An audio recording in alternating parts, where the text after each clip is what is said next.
I'm getting a backup generator installed for hurricane season. Part of the process is they have to dig a trench. Unfortunately, while they were digging the trench, they accidentally cut the internet wire. So I picked up the phone and called the company. The owner's name is John, and I said, hey John, you're not gonna like this call, but it looks like you guys cut the internet cable. To which he got very defensive and said, hey man, it's not my fault. A third-party vendor comes and marks up the grass with red paint to show us where the cables are, and if they didn't mark it, it's not on us. Now, Josh 1.0 from a year ago would have gotten to a big argument with John, tried to change his mind.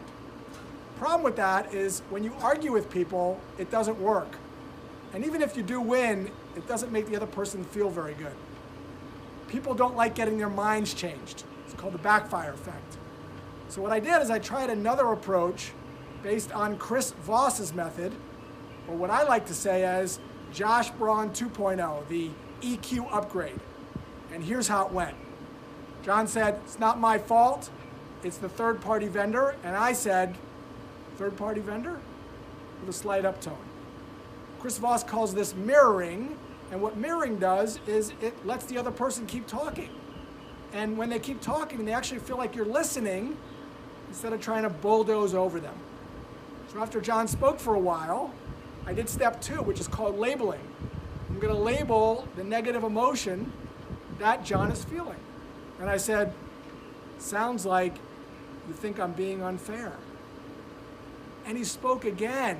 It was almost like he was getting therapy. He was feeling heard. And he spoke for a little bit. And finally, I asked a calibrated question. And the purpose of a calibrated question is to let the other person solve the problem. So I asked this: how are we going to resolve this issue? And he came up with some great ideas and ultimately decided to take care of it and pay for it. And he's going to be fixing it first thing tomorrow morning. What's the takeaway here? Don't argue and try to overcome. Instead, make people feel heard and understand. Making people feel understood is a secret weapon in helping you not only in your business relationships, but more importantly, in your personal relationships.